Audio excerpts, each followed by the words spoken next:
Hey everybody, welcome on back. This is You Gotta Try This with Large and with Ian. Ian is behind the ones and twos, doing everything that I need. And this episode is brought to you by Pepsi. I've been to a lot of restaurants since the last time we spoke. We've been sort of gone to 2 restaurant reviews a week from one. And every time I go to one of these places, they're normally delis and stuff like that. Whenever I see Pepsi in the refrigerator, I grab it right away. Now, whenever I see Pepsi Zero, I push that first Pepsi aside and I grab the Pepsi Zero because it's my favorite of all the stuff that they have to offer. To me, Pepsi makes food taste better. And I love eating food to start with. So you give me anything that's going to enhance it, and I am a huge fan. So no matter where you go and no matter what you're eating, give Pepsi a chance and see if, like me, it just improves the experience. Because I tell you all the time to not settle on what you're eating. You shouldn't settle on what you're drinking either. And food deserves Pepsi. So run out today, get yourself some Pepsi Zero. I know they got some gut health stuff that they're available now in their catalog. It's sold everywhere. Ask for it by name and enjoy it with food because, again, food deserves Pepsi. And with that, let's get to the episode. And this is a special one. This is Rico's dad. I had asked Rico very plainly, can I use his name? He's like, absolutely, Large. He doesn't feel like there's any kind of liability. So Eddie Mayrose, I think one of the worst kept secrets at Barstool is what Rico Bosco's real name is. His dad is Eddie Mayrose. And Eddie Mayrose worked on the floor of the New York Stock Exchange for a very long time. And much like his son, or I should say Rico, much like his dad, they both love high school athletics. So now Eddie works with like Xaverian High School in Brooklyn with some sort of recruiting thing or something. He'll get into it. The guy is awesome. He's a New Yorker from the womb to the tomb. And I am had a tremendous time just being like asshole buddies and jawing it up with them. I think you're going to enjoy, a lot of people enjoy the Rico episode, and I'm very happy about that. I think you're going to enjoy this even more. Rico's dad is better than Rico. So we're going to get to that in 1 second. But as always, leave a 5-star review and a question in the comments wherever you listen to or watch this podcast. We have a question, Ian? Yes, this is from RJP43. RJP43, Large, what are some of your kids' favorite dishes that you make? Okay, so I have 3 children, a 15-year-old girl who, if I soft boil an egg with some toast points and a freshly brewed pot of Irish tea, she would eat that in the morning, the afternoon, or the evening. Bridget loves a soft, and she's not a big eater. She always has a big breakfast, which I believe is the healthiest thing to do. And a nice soft-boiled egg. You don't see that a lot with kids. Kids in general aren't big egg eaters. And then to have like a soft-boiled with the old cracker, then you rip the top off of it, put it in the egg cup, and you just a little bit of butter, a little bit of salt, and it's next level. Bridget's one of those ones who loves doing that with me, so now she can make it. I mean, boiling an egg for 7 minutes, tossing it into the ice water, bringing it out. It's a little bit of custom with it, but it's probably one of my more fonder memories when it comes to eating with my daughter. My middle guy, Finn, is a carnivore. He is a carnivore. So anything that I throw on a grill or like if I make a skirt steak, I can't cut it in front of Finn because as soon as I cut it against the grain and I move that slice away to cut the other one, the slice that moved away automatically gets plucked off the plate. I don't realize how infuriating that must have been for my mom, because me and my 2 brothers, who are both big guys like me, I remember doing that to my mom too, as she was trying to serve stuff. We were constantly doing that. And that's Finn. Finn is a seagull who comes over and grabs anything. So any kind of roasted meat, I'm talking if I make a leg of lamb and I start carving it, if I make a prime rib, if I do a pork shoulder, anything meaty that I throw out there, Finn, who's a man's man, he's a thick wrist. Finn could go in there and probably knock your lights out. That's for Finn. For Mick has more of a refined palate or an adventurous palate. So he loves when we try something a little bit off board. We took him to Carbone in Vegas. He came out with me and Annie to Vegas for a Canelo fight. This was his freshman year at Tuscaloosa in Alabama, rather. And he was dying for the Italian cookies my mom and dad bring from Brooklyn all the time. I had mentioned it to the waiter at Carbone, so he brought him out some rainbow cookies at the end, and it knocked the kid's eye out. But Mick, when I'm at home, anytime I'm cooking anything that has lemon in it, he's a lemon freak. It's I shouldn't say he's a lemon freak, because I think technically lemon freaks are people who enjoy the elderly in pornography. You can check that for me if you want, but I probably wouldn't, because you'd be on a watch list. But so chicken franchise, anything where we're kind of adding lemon to it, it's one of those things that Mick loves. But yeah, otherwise, I mean, my kids, I don't bring a lot to the table that they won't eat. Well, and I'm very lucky in that respect. I don't cook a lot of things that they wouldn't eat. So whenever I go out of my way to make a big meal, I find that my kids generally enjoy it, and that's very, very lucky, and it makes me want to cook for them even more. So it makes sort of like any kind of lemon chicken thing that I do. I'll do just plain chicken thighs on top of sweet onions with some sliced potatoes and a ton of lemon, olive oil, salt, and pepper, and then I just bang the chicken thighs, bone in, skin on, into the oven, crisp up. Oh, a little squeeze of lemon and fresh parsley on the way out, and Mick will eat the whole goddamn Pyrex dish. So a little different strokes for different folks, but that's what my kids eat. So that's a question that I just answered. Who asked that question? RJP. RJP, that's good enough for me. RJP, thank you so much for sending in. And if you guys like the show, please send in questions alongside 5-star reviews, and we will get to them. But enough dilly-dallying, because I get very long-winded with my good friend Eddie Mayrose. So let's just get right to it. Here's Rico's dad, and the rest will be explained right now. All right, so as promised, it's weird, right? So I just had a guest come in, as I often have guests come in. I've had hundreds of guests come in since I started here at Barstool. I'm very lucky in that respect. And normally you kind of walk around and you introduce the guest. So I'm walking around, I'm introducing the guest to people. I'm like, hey, here's an old friend of mine, Eddie Mayrose, who worked on the floor with him. And people be like, oh, very nice to meet you. Very respectful. I was like, and by the way, his son works here. He's Rico's dad. And everyone's like, oh, shit, it's Rico's dad and everything. So anyway, we had Rico on a couple of weeks ago, and I just enjoyed the conversation so much. But the conversation kept going back. Yeah, my dad used to tell me stories about this. My dad, I was like, can I get your fucking dad on? He's like, I think my dad would do this. So you fast forward about a month or so, and I'm sitting here with Mr. Eddie Mayrose. So Eddie, I really appreciate you coming in to spend a little bit of time with us and chop it up. I'll give you a quick intro. So when we speak about people from the floor of the New York Stock Exchange, they are put into 3 baskets. Good guy, terrible guy. There's nobody really in between. No. And then there are guys who are fucking very well loved. And Eddie is one of them. You flatter me with that. I'm a good guy.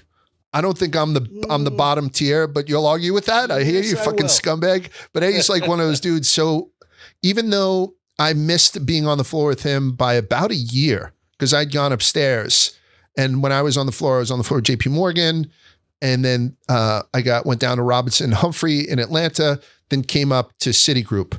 Right. Before that, you were Smith Barney or I was with Smith Barney. Yes. And then Smith Barney I lose track after a while. I think Smith Barney Shearson. Then we were the Solomon deal, right? Smith Barney again. Then we were Solomon Smith Barney, and then we were Citigroup. And I left in 99, I think, from Citigroup, and I went to Furman Cells. Then I spent my last 7 years on the floor at Thomas Weisel Partners. Thomas Weisel Partners. When you were at Furman Cells, was Jack Baker still there?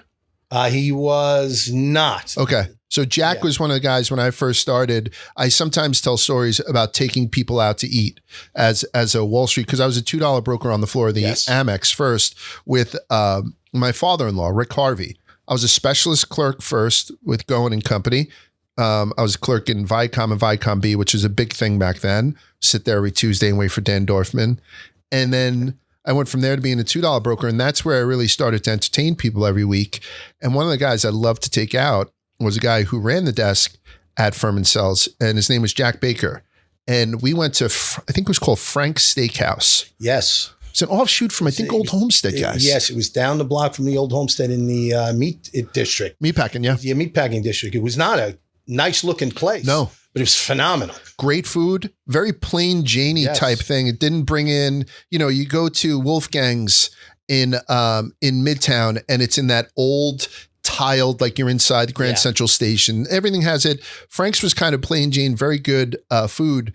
But whenever we'd go to places, steakhouses, and this is, primarily a food podcast, I know, Jack Baker, they would hand him the wine list, and a pair of his reading glasses. They kept a pair of his reading glasses at certain of his favorite restaurants. And I said, you know what? I want to be that. Like, that's what I want to fucking be. Yeah. It worked for him. Like he was a little bit, I hate to use the word pretentious, but he just knew more about wine that, sometimes it came off as pretentious. But when the first time I sat down, than we were. Yeah. First time he sat down, they handed him his reading glass and a wine list. I was like, fuck, top of the food chain. And now I'm 53. I still don't have a place that does that. So anyway, Eddie, thank you again for coming on. And that's all we have for this week. See you next week. So what's going on? Can we talk about the floor of the New York Stock Exchange? You were never on the floor of the Amex, I don't believe, right? No, I was not. Okay. Have you ever even stepped foot on the floor of the Amex? Yeah. I was on the floor of the Amex twice. I went there once. Actually, I was on there more than I think now. When I was 16, I was my father, who worked on the street for his entire career, he got me a job at his house. When I was 16, I was a messenger. Okay. So I did get onto the floor of the Amex pre-super security and everything else. Yeah. So I did see it. I remember being fascinated by the hand signals. It was nothing but hand signals. I mean, we had hand signals on the trading floor, sold, bought, and things like that, but not to the extent that the Amex did. I would stand there and watch. But other than that, professionally, I was never on the floor of the Amex. For people who are wondering what the fuck we're talking about, there are two main stock exchanges in New York City. There's also, some commodity trading floors and whatnot. So the New York is the big board, and that's the big guy, buttonwood tree type shit, all on up. And then the Amex was always the smaller one, which had smaller cap stocks that had yet to get to the point where they could transfer over to the big board, and they traded options. That's where I started my career. And to Eddie's point, the Amex was set up like an arena. So all the posts with all the clerks were up on this balcony. So you were able to communicate with them. So it's not a 1-for-1, but that's A, B, C, D, E, F, G, H, I, J, K. It was L. very impressive. I know all of these fucking hand signals because of that. Specialists, bought 5,000 at a half. Like we used to do all that stuff. When you got to the New York Stock Exchange, it was literally a level playing field. You couldn't see over guys. So I would have an unnatural advantage if I was using hand signals over, any tiny little guy, right? So there were no hand signals allowed for the most part. Right. But a lot of Amex guys, like, yeah, you bought these, especially, take a report. And by the way, this is take a report. Yes. Yeah, take a report. That's the hand signal for take a report. And that's how I had started my fucking thing coming to here. Well, it's a very common, I think, brilliantly named because it was a very, very common, universally understood term. Yeah. Take a report. This has got to be about Wall Street. And other people, when they found out, they were starting to use it as, we have a very close friend in common, Mark Costello. Yes. And Costello still hits me every now and again when someone passes away. So he'll be like, Jimmy Carter, take a report. Like Jimmy Carter's done. Like, it's just, and it's not disrespectful to Mr. Carter, President Carter, whatever, but it's just something that we would use, it's right? also the way we spoke. Yeah. It's the way we spoke. I try to explain to people that we were not disrespectful at all. Yeah. But everything we said sounded disrespectful. It really did. It really did. I mean, my father, long after he would retire, if there was a tragedy that happened somewhere, he would call, what are the jokes? Uh-huh. Because we had the worst sense of humor in the world, and we made jokes about anything. Yes. And what are the jokes? What did you hear? And I would, of course, tell them the jokes. It's fucking wild. I get it still. Yes. People come to me for the darkest shit. And I almost have to erase it as soon as people from Wall Street send them to me. Yes. Because I don't want to be fucking You had to hide anything bad that happened to you. Yeah. Anything bad that happened to you. I mean, there was one guy one day, he let slip that he had to leave the floor. And why did he have to leave the floor? Because his wife wasn't paying attention at home. She was doing the laundry. The cat jumped into the dryer when she wasn't looking, and he turned on the dryer. He was at post 12. We tortured that guy for months. Yeah. They brought in little Susie Homemaker washing machines and dryers. Oh, yeah, it's the worst. It was awful. You had to keep everything quiet. Otherwise, you were at their mercy. And since you had left the floor and all these other ventures that you've been on since, every other venture that I've been on since in different industries, I've never been able to see, even at Barstool, I haven't been able to see that level of just fun political incorrectness because it would get you fucking fired out of a cannon nowadays. Yes, it would. And some of it should. Yeah. Some of it should. You're probably right. But there were things that we did that were completely without rancor. And the one thing that I stress, I'm at a high school now. I work at my high school, Xaverian High School in Brooklyn. I'm an administrator there. And the one thing when students get to be juniors and seniors, they get to be upperclassmen, they've gotten to know you a little bit. I make the point that when we break their chops, do you ever notice we don't break chops unless we really, really like you? Yeah. You know, I never once did anything to somebody on the floor, never passed a remark, never said anything to someone I didn't like. Yeah. I just said, I got nothing to do with you. You and I would break each other's chops all day, but the third guy that we didn't like, we mentioned one guy before. Yes. Yeah, I wouldn't have anything to do with him. And that's how you knew people didn't like. If people weren't busting your chops, then you knew that you weren't a fucking part of the crew. Talk to me about a typical thing. And I don't mean to just, so we're also going to talk about Bay Ridge because I was a Brooklyn guy. Yeah. So I grew up in Brooklyn as well. Last place that I owned outside of where we are now was a small apartment in Bay Ridge right next to Xaverian. So by the way, Eddie comes in, brought me a quarter zip from Xaverian. That's the benefit of doing a podcast like this. When we had Chef Greeny in, he sent me the big log of cheese. People send me a lot of food. I haven't gotten any fucking any kind of merch yet. And so I'm really glad that I'm going to represent Xaverian in a little bit. But we are going to talk about the floor just a little bit because I think it's fascinating what we had done just food-wise while we were down there. So could you walk me through like what your typical day would be like at the height of when you were busy as far as eating on the floor? Because a lot of people don't believe me when I say I worked on the street for 25 years and I might have went to lunch 4 times. Yeah. Yeah. Now, maybe we went to lunch a little more often than we think because that included sometimes a half an hour up in the luncheon club. Yes. So we didn't leave the building, but we left the floor for a half an hour. That doesn't count. So, but you it doesn't were at the count. Fucking luncheon club. And you were only up there to get your ass reamed or to get a promotion. Yeah. You know, that's right. why you got lunch. So, so the typical day, you would be down there and I developed terrible eating habits because that's the other thing. You didn't get a lunch hour. It was critical that you would be on the floor and you ate everything so fast. Yeah. You just ate everything. You swallowed it and you were eating something else before the first one hit your stomach. You were still eating. But the bacon, egg, and cheese sandwiches, here's $20. Go out and get as many hot dogs as you can get.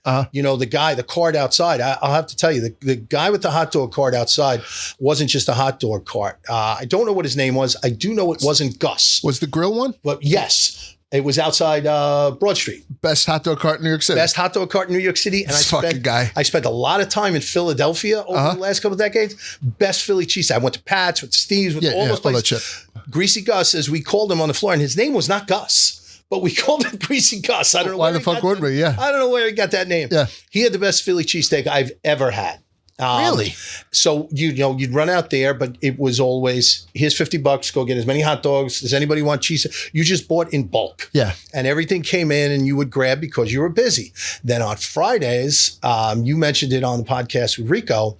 On Fridays, we had, again, a misnomer, the truck. The truck. It wasn't a truck. No. It was Can you go out into the truck? Cart. Yeah. And so, so New York, in and around office buildings, they have these aluminum caskets with plexiglass windows where they'll jam sometimes as many as 2 or 3 people in there, which is just unfair. And they're just pumping out coffee and donuts. Right. And my guy used to have my tea ready with a fucking hard-boiled egg wrapped in a piece of wax paper, give it to me on top of my tea. So at the beginning of the week, I'd give him a 20. And it would be 5 cups of tea and 5 hard-boiled eggs, which wasn't $20 back then. No. It was maybe 10. So if for some reason I'd have to come out for a second, I never exchanged money with them. Just $20 a week, or I'd be like, hey, by the way, here's $100. Am I good for the month? Yeah, you good. And that's the way that it was done. I don't have that relationship with fucking anybody now because I'm always Apple paying. Everybody think you're Apple paying and everything else. But the truck, so I can't tell you. Somebody keep a counter on how often I'm going to interrupt Eddie Mayrose today. This truck, is it the Italian guy? Yeah, it was from Please talk about somewhere him. in Brooklyn in Bensonhurst, on 15th Avenue. And I remember on Fridays I would go out and get the cold antipasto. It had the pepperoncini in it. It had the supersad. They had the pepperoni in it. And everything. Little things of cheese. They'd give you some provolone, like an aged provolone. Yeah. Smelled like a dirty woman. It was fucking delicious. Give you a half a loaf of bread. Yes. And they give it to you in a little fucking tin tray. So me and Eddie would be sitting there. All right, they have an eggplant, grab an eggplant, a chicken parm. I'll do the supersad hero, the Italian special this, and 2 antipasto. Now, we also had 18 inches of real estate in front of us. Yes. So every spot on the floor that was rented was 18 inches of real estate. This 18 inches and all of the consecutive 18 inches would all be turned into a buffet table. Yes. At some point. All the while, you're answering phones, taking reports, giving orders, and everything else because nothing stopped. That's why they paid for our lunches, because we couldn't leave for lunch. But then you spoke about it too, which was a lot of fond memories. Then we had the guys that would then buy you lunch. Yes. You know, we always had a guy to buy Little Charlie's on Friday. So Little Charlie's would have, you'd really only get the two things. Galamad, it was somewhere in Little. Did you hear him say it? Galamad. And so for some reason, and people get on me about it all the time. So I'm a Randazzo's guy, grew up in Sheepshead Bay, Garrettson Beach. So we were in Sheepshead Bay so much. It was Galamad the whole, I've gone to Galama a little bit. Like I just dropped the D because there's no fucking D in that. Same thing with the mozzarella large. Your dad's from Cork, you know, but it's just the way that we talk. You dropped the last vowel. But Little Charlie's, heartburn and a fucking, I loved it. So Little Charlie's, you got the shrimp or the galamad and they came down. So Little Charlie's was like this mythical place. So we had a guy he was a teacher. He taught with my wife. He became a friend of mine. Then he was in our fantasy baseball league with all the guys on the floor. So 40 wanted, God rest his soul, 40 was the guy that you called no matter where you were going to get a place to eat. No matter where you are. Staten Island. I'm going to Maryland. He was a basketball coach at Bishop Ford. He would tell you Frankie and Johnny's Pine Tavern in the Bronx was his place that he sent me to. Just one of the best places I've ever been to. Yeah. And 40 new joints. That was the thing. I like my family will tell you, I like joints. Smith & Wally's, beautiful restaurant. Sparks, beautiful restaurant. I like the Palm with the sawdust on the floor. Absolutely. It's a joint. Yeah. I like those things. I like the Corner Bistro because it's a joint. Yeah. So anyway, 40 comes down to the floor one day. He wanted to visit, see what it was all about, and we got him lunch from Little Charlie's. 40 remains the only human I know that ever went to Little Charlie's. Oh, yes. After that, he went to Little Charlie's and he said, it's worse than you thought it would be. Yes, don't go. And that's another thing. You think that it was ragtag in the way that we used to eat in our 13-inch, desktops in front of us.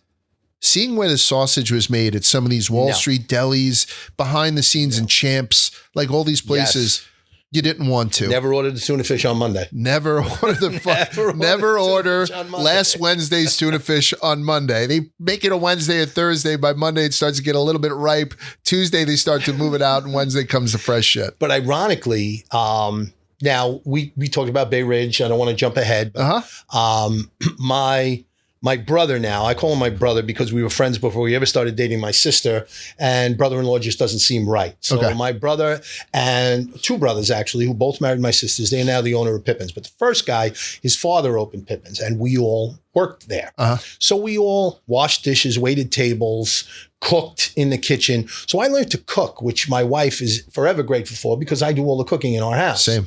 So what my family didn't know was that their favorite breakfasts were New York Stock Exchange trading floor hangover specials. Yeah. So I would make them the bacon, egg, and cheese pizza, which guys, the weekend started on Thursday night. Everybody would go out size on Thursday night and they'd be just all over the place on Friday, but they were useless to you. So they would, thinking that, they were scientists, they could handle their body. They would call the Grotto. The fucking down on New Street. Holy shit. And they would order bacon, egg, and cheese pizza. Or they would order bacon, egg, and cheese burgers. Okay. So you have nice yolky egg on a bacon cheeseburger with coffee ice cream shakes. So the funny thing about this is they would go out, and this always happened either on a Thursday night, they'd be outside, or if we got snowflakes. there would be flurries, and somebody would come in and say, I got us rooms. Oh yeah, exactly. I got us rooms just in case we can't get in tomorrow. I got us rooms. But that was corporate like doctrine. The guys on the desk didn't necessarily get rooms. The guys on the floor. Yes. We couldn't operate an equity business at Citigroup or any place that I was unless those guys were there on the floor. So they were able to, and if it was a snow night where you would get rooms, everyone was a bag of tits the next day. So the next morning, guys would come in and they would, and you've no doubt remember this remedy too. Sometimes the rooms would be at the Downtown Athletic Club.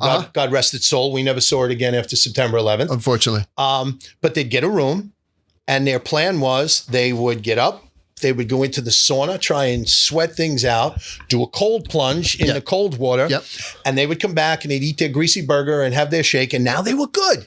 And they were. Till about 10 o'clock. They'd get you through the opening, then they were the Walking Dead. And they would be sleeping somewhere upstairs. Jurassic Park, Jurassic Park, they'd be in there. Jurassic Park was a room off the side of the New York Stock Exchange. There was like a smoker's lounge where if you were to run your finger around the wall, it would like you dip your finger in a thing of fudge. Yes. It was like the inside of a diseased lung was the smoking lounge. Then there was just another place where like a lot of the older brokers. Yes, the older brokers sat there because it was just not out. It was a physical job. Yes. You know, we stood all day long. And my favorite, we mentioned Sork before. Yeah, Bobby. So the way your brokers communicated with you at the time, they would call in, you could push a button and a beeper would go off on their belt. And Sork, he'd be hungover and he'd call me and say, Billy Hunter's got the last seat in Jurassic Park. Put him up, get me a look in NOL so I could take a seat. So yeah, it was so fucking childish. And I'm telling you, I was one of them. So these thousands of morons down there, right? Everybody down there was a moron in their own way, were fucking hustlers who worked as hard as you could fucking hope to have anybody. They were competitive, but they were fair. There was no kind of integrity was everything. And there was just so much idiocy that made the day fly by sometimes. It was also a way of coping. But you guys were doing hundreds of millions on top of this. They were doing hundreds of millions of shares, just moving stuff around, establishing positions, doing stuff that guys who you now know work on in finance will never have the stress that you had when someone's like, by the way, the guys in the garage are out. Go do the garage. So you'd be out there and you'd be like, who the fuck am I hitting up now? And I do that. Well, Terrence touched on a story the last time he was here. We got moved.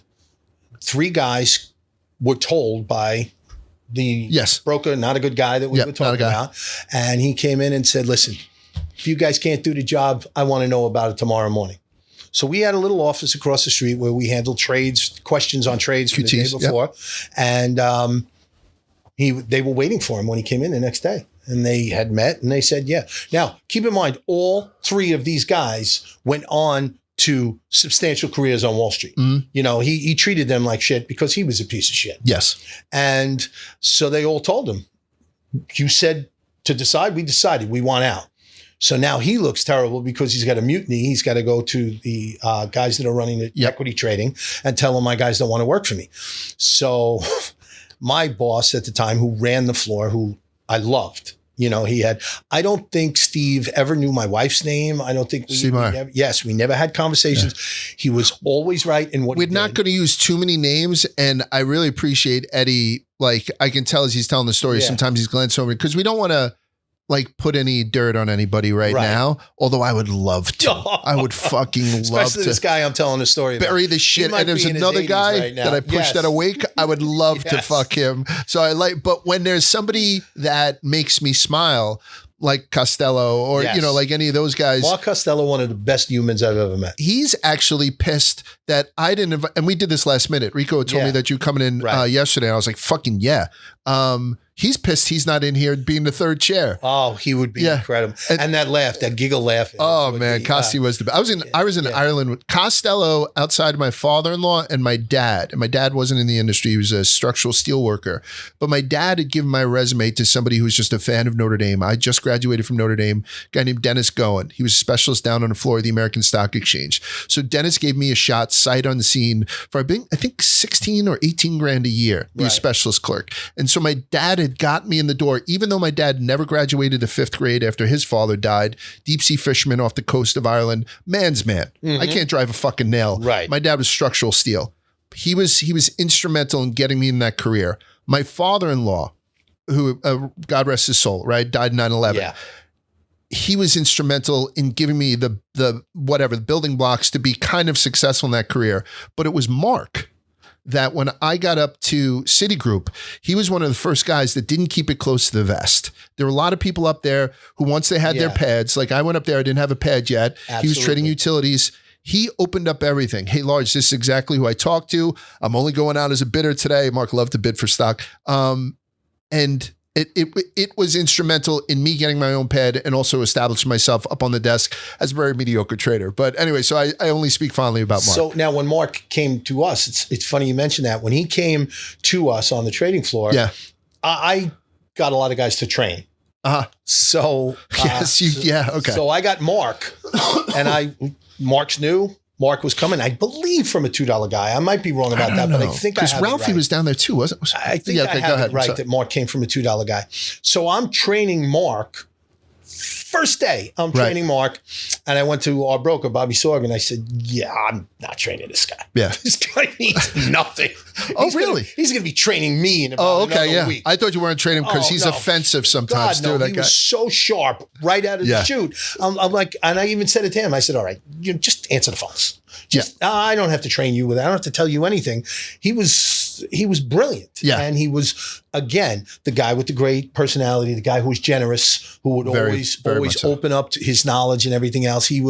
Mark is terrific. He's one of the best humans we had a great staff there. Steve Myers hired all of us. Yes. We had a great staff there. So anyway, getting back to this story, we go out, my partner and I, who was out on Friday. So we go in now. We have to go out to the EBR. Steve pulled me out of the booth. We had all known what had happened now, and it's a Friday, and he pulls me out of the booth. He said, I got to talk to you. I said, no, you don't, Steve. Ooh. And he said, yeah, I do. I said, Steve, please don't. Please don't. Don't. Steve goes, I'm sorry. Shit. So now I got to go out and work with this prick. And so the only comedy of the morning on Monday was my partner, Andy, coming in and going, what the fuck happened? What's going on? Yeah. What happened? What are we doing out here and everything else? So again, our job as clerks, or we were like car service dispatchers to a degree. Mm-hmm. We had to know, you had to have a very good memory. You had to stay, you had to stay on top of things. You couldn't get rattled. And that's why it was a really, really good job for me. That's why I enjoyed it. But you also had to remember each post had a number and a letter. Each stock, I should say, had a post number and a letter, and you had to remember where you had guys. Mm-hmm. So if I have large at 15E, I'm not going to send an independent broker who we have to pay into 15G. Yeah. But I won't take large out of 15E if I got to do something at 17. Mm-hmm. Now I'll use the $2 broker. So anyway, we don't know where the stocks trade. We kind of know the symbols, but not all of them. We're working for a major brokerage house, so I need to look in this, I need to look in that. They want to know what the stock looks like before trading. So we're essentially just pushing all of the buttons with our hand, and whoever shows up first, take this out, get me a look, take this out, get me a look. So this one guy comes in, and Andy says, I need to look at Philip Morris. I still remember the stock. And it was at the turn of post 15, because I don't do 15. And Andy goes, and he didn't hear him. Andy goes, okay, now you do nothing. And then a penalty box. We put him in a penalty box for a month. Right. Till the broker came in. Now, it's funny because the broker was a managing director in the firm and I was only a vice president, but the booth was ours. Yeah. He didn't get involved with the booth, even though he could tell us, do this, do that. The booth was our domain. And that's don't get this fucking twisted. There are brokers and there are clerks on the floor. The brokers, it sounds like a sexier job. By the way, my wife was a broker. I was never a broker on the floor of the New York Stock Exchange. You don't think she holds that over my head every fucking day? But the clerks inside, the wire clerks inside, were the guys that controlled what everybody else was doing. So it was the liaison between the morons on the desk, which I became one. I was a moron on the desk as well. And the people on the floor who are going to execute with the specialists out at the specialist posts. So a head for numbers, had to have it. Had to have it. Your fucking count, the idea of counts, what's the count, what's your leaves? They had to be spot on, or else the error was on you, right? So I think we were IPOing like Rambus or some shit. And it was like, you're 14 million on this side, 12, 30. The numbers that these guys threw around. Yes. And a lot of them were like barely high school graduates, right? Well, yeah, but hardworking, smart guys. But they were smart in other ways. Guys, yeah, yes. and fucking hard ass workers. I miss it so goddamn much. I had no idea why I have this ability. We all have abilities we didn't know. I could add and subtract large numbers very quickly. You know, and that's were you very good in school? I was not very good in school because I was a lazy bastard. I was very, very smart. I have an eidetic memory, so I could fake my way through stuff. Like, for instance, I could fake my way through a year's worth of geometry in 2-week tests. Okay. But then you got to take the final at the end of the year, and I don't know what the hell I'm looking at because I can't remember that much. Yeah. But the IPOs was something that I felt very, very proud of.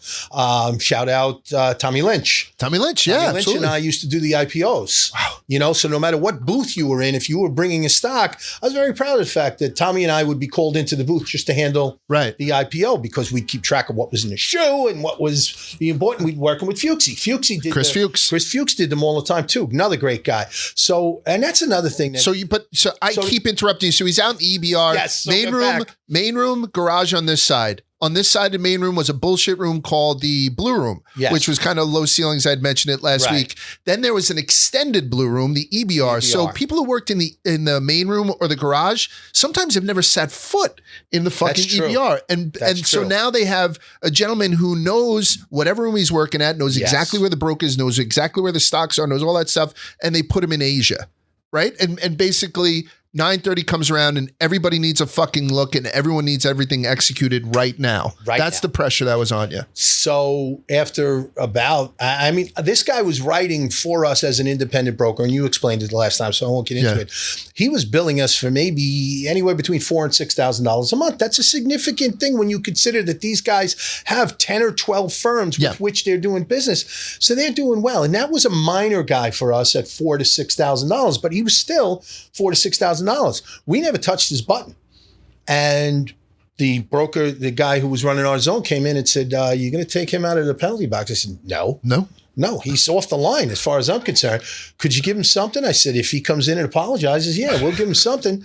And he came in and he maybe did $1,500 with us a month for a couple of months before he said, you know what, maybe take me off the line. And we took him off the line. Really? Because we had other guys, another guy who was just such a great human being, Frank Tefano. Okay. This was a guy I put on. How do you spell that? That's F-R-A-N-K, Tefano. And he would put the same effort into a 5,000 share order as he would a 500,000 share order. Yeah. He always gave you, and Frankie's that guy that we were just talking about. Frankie was a brilliant, brilliant guy, but not polished and maybe not an extensive education or anything else. Yeah. But you could not function on a daily basis on the trading floor if you didn't have a guy like Frank on your line that you could depend on. Why were they always Italian? Because you know what? I think you got to give props to the work ethic that Italian families instilled in their children. Well, I don't know what it is, but especially down there on the $2 end, Enzo Lapolis, I couldn't live without Enzo. No, I couldn't live without Frank. I couldn't live without Joey Mazzaria. Joey Mazzaria was my guy. I couldn't live without these. And, you know, my head broker when I was JP Morgan was Chris Alberti. Like, there's all these Italian guys all around. The Rooster. Vinny Capone. Rest in peace. He passed away. I didn't know that. Yes, Vinny had passed away. Nazareth guy. And he used to hang that over my head all the time because we were big rivals. Redhead. So, but you know, redhead had a little bit of a. He really did look like a rooster. He had a predominant nose, so it looked like a beak. So he had redhead, and he wore a white floor jacket. Always wore the white jacket. Yeah. Hello, boys. He would come in. And here, back to the food. He'd drop off a shrimp cocktail from the luncheon club in between me and Kevin Higgins. Such a generous guy. He'd be like, hey, boys, anything today? And drop off a thing. We'd be like, yeah, Rooster, we're busy. Buy 50 Disney, come right back. Buy 50, come back. And he'd take one of the shrimp and he'd eat them. And me and Kevin were so fucking busy that by the time we would turn around to the shrimp, there were 6 shrimp tails, 2 full shrimp swimming in the water because the ice had fucking melted. And Rooster had ate most of them. I only have fond memories of Rooster as well. Just a great guy. Yeah. So you couldn't function without those guys. Yeah. And that's the thing. And now that I've been a distant witness to what goes on here at Barstool. Yes. I have to say, I always, and I've spoken about this with Rico, I've seen similarities in that you mentioned a bunch of morons and everything else. We were a bunch of morons. Affectionately. We did all kinds of crazy things on the floor to basically alleviate the stress. Yeah. We needed the laughs because the pressure was immense. And even while all those hijinks were going on, all the business was getting done. Yeah. And I see that here. You guys all have your thing, and this guy's a moron, and this guy's feuding with this guy and everything else. But they are all in their own way brilliant. Yeah. The guys on the trading floor, no matter where they went to school, no matter where they were brilliant in the capacity that they could manage numbers, they could handle high volume, they could stay on their feet for 8 hours a day. Never sit down. Stand for 8 hours a day. All of these things that they could do made them brilliant, even though there were a lot of hijinks. The success of this company could not happen if all the people here were actually morons. Yes. Oh no. Yes, of course. Yes. You portray all of the hijinks and everything else, and that's the content, and I enjoy it, and everybody enjoys it. But at their heart, they're all smart people. Yeah. And a lot of it is all narrative type stuff, and people pick up on it. Your son is smart enough to know that he can get just as many clicks when half the people hate him and half the people love him. Like, you know what I mean? We're in an industry now where people root for us to fail. That's why they love when Dave loses $1 million bet as opposed to wins $1 million bet. It's more entertaining for people, and people are naturally kind of masochistic.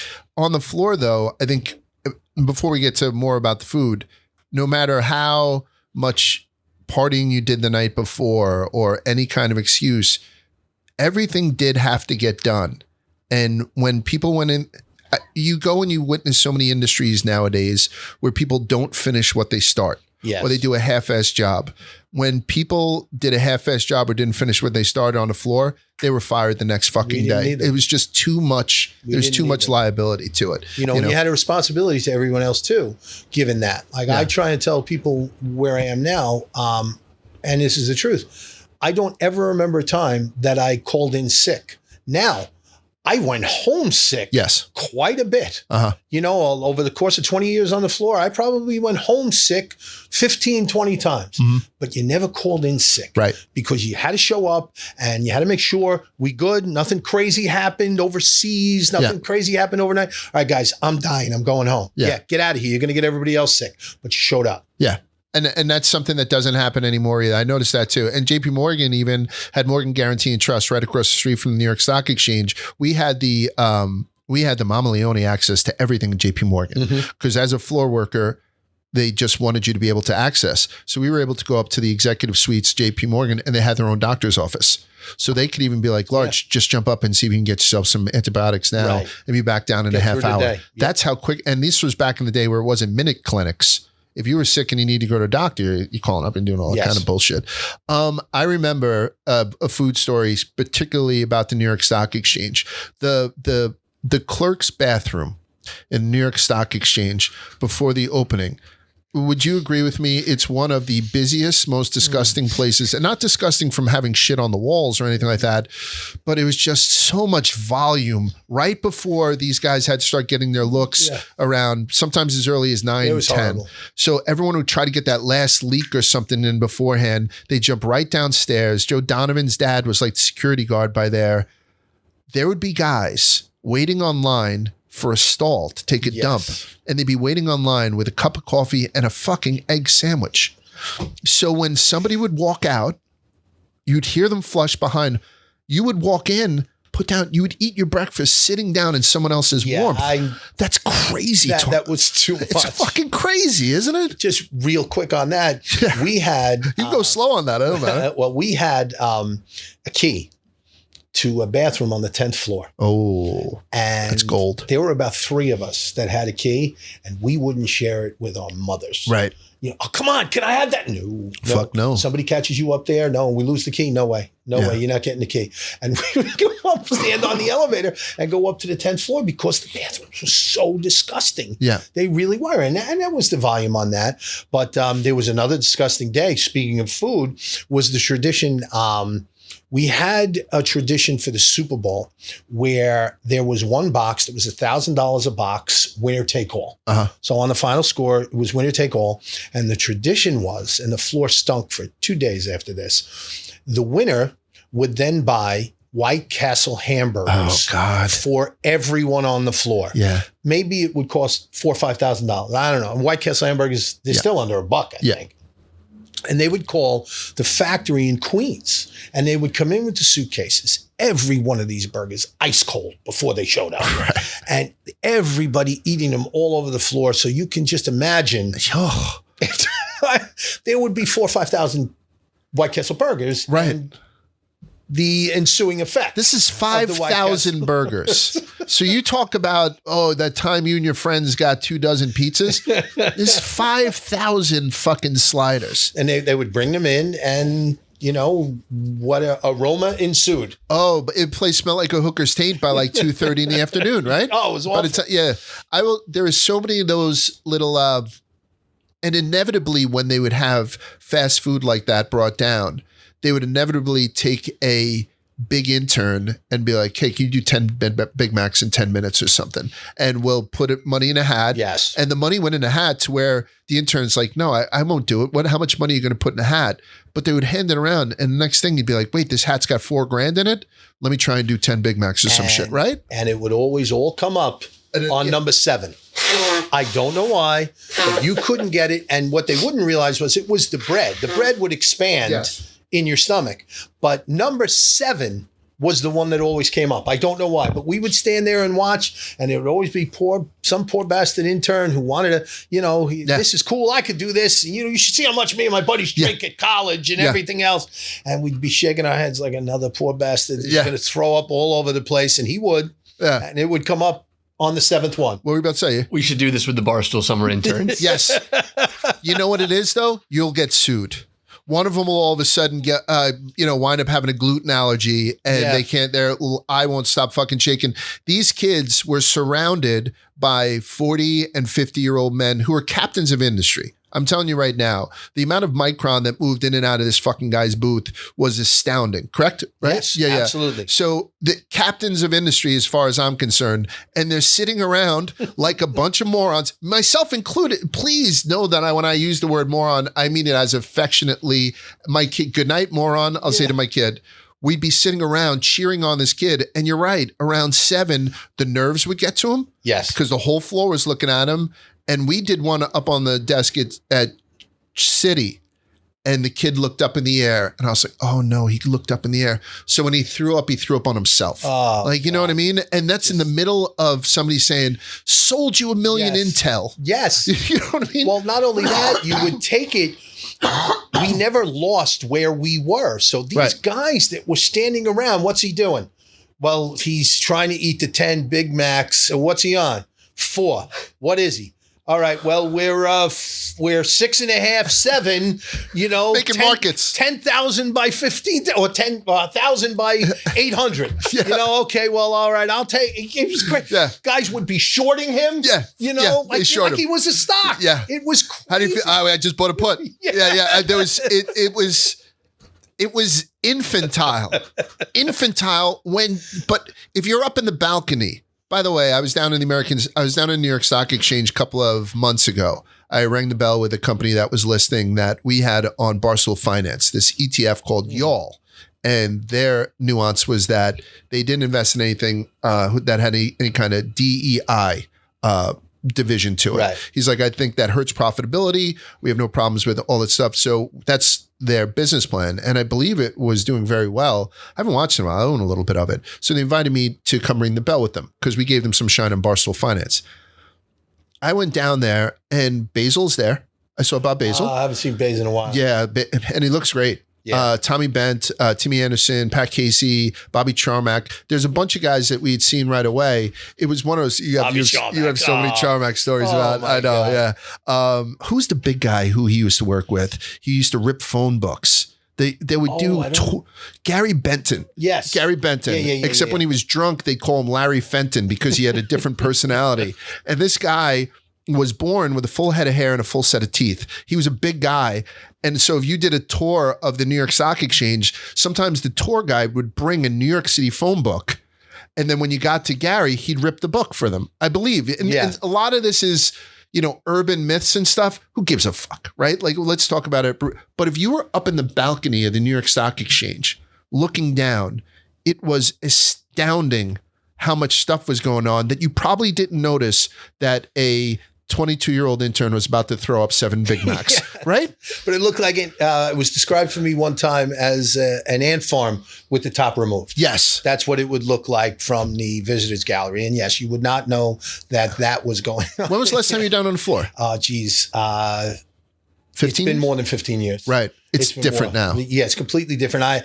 And it's funny. I don't know if you do this, but every once in a while I'll be surfing through and I'll come across a financial channel and I'll go, that son of a bitch is still on the floor. Yeah. All of a sudden, what am I somebody doing walked out by. of high school? That son of a bitch is still there. Yeah. And you're absolutely right. There's a guy down there, I think they call him the Einstein of Wall Street. I was on a panel discussion the other day and he was there with me and I remember him from being down there. So we knew a lot of the same people and whatnot. And one thing that, as long as I'm throwing around seemingly nasty words like moron, you were definitely family down there. Like, yes. I always felt that if I needed to do something for my family, that was like, get the fuck out of here. Mm-hmm. Oh, my kid just went, get the fuck out of here. There was also a small phenomenon. There was a guy down there that had like an inn at like Sloan Kettering, like Al, right?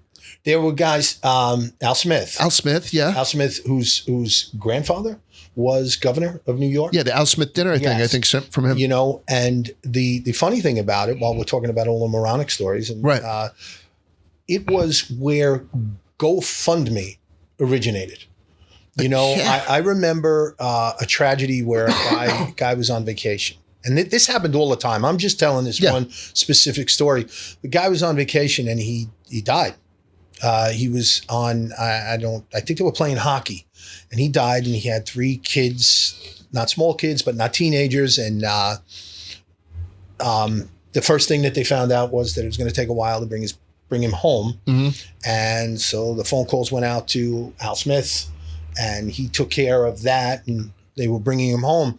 But then on the trading floor, and the institutions got involved too, one day there was over $100,000 raised for his family. Yeah. This would happen all the time. It was the Members Handicapped Children's By the way, we're talking about $100,000. We're talking about pre-2000. Yeah. Right? So this in today's dollars is through the And it was like, roof. oh, no way. Here, take the check. And the Members Handicapped Children's Fund? Yes. We used to have a stickball tournament out on Broad Street to raise money. The Exchange Christmas Dinner Fund, which was just there was a lot of charity. There were a lot of good people. There was a lot of, it was very much a sense of family down there too. I was very proud to work amongst those people. I really was. Talk to me about the Luncheon Club, because that was one of those places where it was a pleasure to get to go up there. I thought the food was very good. And I thought the drinks were even better.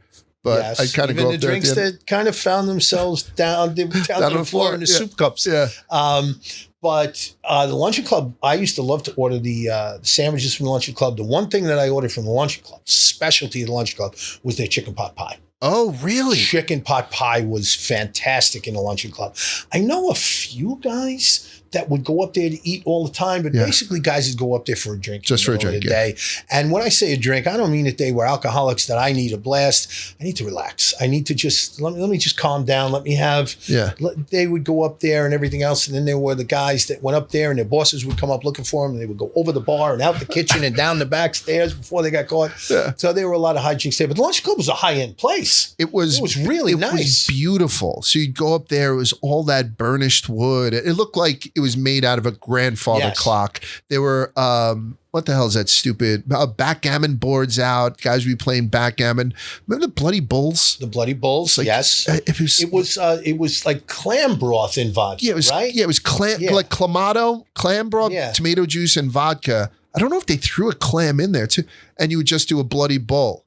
It was old school New York. I remember they had a very good French dip. That's what I used to get from there too. They had a very good French dip. But then you'd go to like this bathroom right outside of it, and again, beautiful, all ornate, like you were pissing in the Vatican, and you just, casually be standing next to Bon Jovi at a fucking urinal. It was such a wild place to be. Well, that was crazy. Like I remember one day, I had to call my wife because I said, I'm a little embarrassed at how excited I am right now. I happened to be on the ramp coming up from downstairs in the New Street coat room. Okay. It was middle of the trading day. I was in the first booth in the blue room there, and I walked right into the hand of a Secret Service guy. Now, I had known there was something going on Governor's Island. So Bush, the father, was president at the time, but on the trading floor at that time were Ronald Reagan, Mikhail Gorbachev. And so I'm standing there on a Tuesday or Wednesday afternoon, right? And here they come. And I had to call my wife. I said, I just shook hands with Ronald Reagan and Mikhail Gorbachev. Like, I'm at work. Fucking crazy. People get excited here because Kane is here. Yeah. You know what I mean? Like, or some, you can't name the people that were down on the fucking floor. Michael Keaton, I meant. And that was the other thing, too. Up where we would keep all of our utensils and all of our hot sauces and everything else. Above you, you always kept a football and a baseball because there were always somebody on the floor. I remember my father's favorite baseball player of all time was Warren Spahn. I ran down Warren Spahn on the floor and got him to autograph. Had a little conversation with Warren Spahn too, which was very nice. But yeah, you met a lot of people on the floor, a lot, and some of them stuck around and had a little something to eat. Yeah, with you too. They'd go up to the luncheon club and be like, "This place is cool," and you'd sit down. And when people showed up to the New York Stock Exchange to work, in general, you were in a full suit and you're in whatever shoes that you wore to work. You'd get there to the coat room, you would take your suit jacket off, you'd put on your floor jacket, and then a lot of people would change their shoes also. Yes. So if you were a broker on the floor of the New York Stock Exchange, a lot of times when you'd have suits made, you'd have one jacket and 3 pairs of pants, because the pairs of pants are the ones that you'd be running around and sweating your balls off all day. And you had to wear the suit pants. So a lot of times afterwards, there was an exodus up towards the luncheon club to sort of take your shoes and put them away and your jacket and change it out.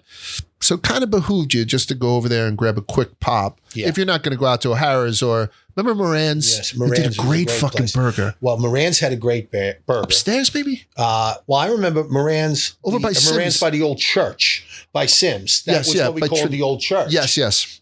Moran's had a great burger. It was a great place, obviously, to go on St. Patrick's Day. The ironic thing, my favorite thing, please, that I ate on the floor, we used to get it every Tuesday.